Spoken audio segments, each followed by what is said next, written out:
Азыр Кыргызстандан толук көчүп кетем дегендер көбөйдү.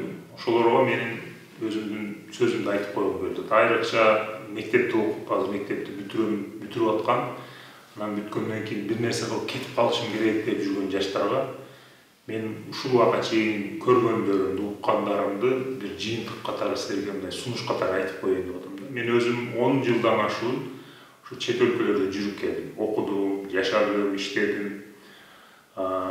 Америкага бардым, Европанын бир канча өлкөсүнө, Азиянын бир канча өлкөлөрүнө барып келдим.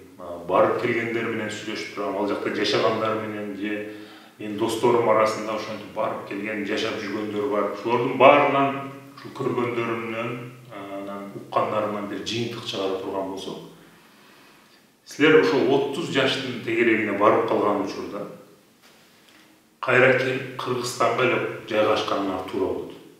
Кыргызстандан үй аласыңар, Кыргызстанда үй бүлө курасыңар, балдарыңарды Кыргызстанда эле чоңойтуп окутасыңар. Анан бул жерде ишкерлик кылып, ошол тапкан акчаңар менен мүмкүнчүлүк болгон учурда, убакыт акча болгон учурда каалаган өлкөлөрүңөргө барып кайра келесиңер. Ушул жашоо образына умтулгула. Менин силерге сунушум ушул. Толук көчүп кеткенге умтулбагыла. Барып көрүп келгиле. Бирок силер бул жерде чоңойгон адам болгонуңар үчүн, кыргызстандык болгондугуңар үчүн, силер үчүн баары бир ушул жерден өтөрү жок да. Бул бирөөнүн үйүнө баргандай эле, бирөө башка бир өлкөгө барып жашаган, бирөөнүн үйүнө конок болуп жүргөндөй эле да. Баары бир өзүңөрдүн үйүңөргө кеткиңер келет. Кандай болбосун, бир кичинекей эле бир жамаат эски эле үй болсо да, ошо өзүңдүн үйүндө жашагың келет. Муну силер белгилүү бир жашка барганда түшүнөсүңөр. Белгилүү бир жашка барганда жаратылыш ушундай окшойт, адамды магниттей болуп, ушул туулган жериң тарта баштайт. Барып өзүңдүн жериңде, өзүңдүн элиңдин арасында жашаганың эң мындай комфортный болот экен да. Муну кийинирээк түшүнөсүңөр, бирок азыр болгону эсиңерде болсун деп атам. Азыр мына окуганы кетип атсаңар, барып иштеп көрүп келейин деп кызыгып аткан болсоңор, ичиңерде бир от күйүп турган болгон болсо, анда баргыла. Баргыла дагы жүрүп келгиле, көрүп келгиле.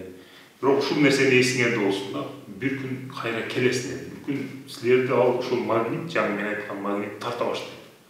Ошондо Кыргызстанда эч нерсеңер жок бойдон калып калбагыла. Бардык баягы мостту өттөп кетип калбагыла.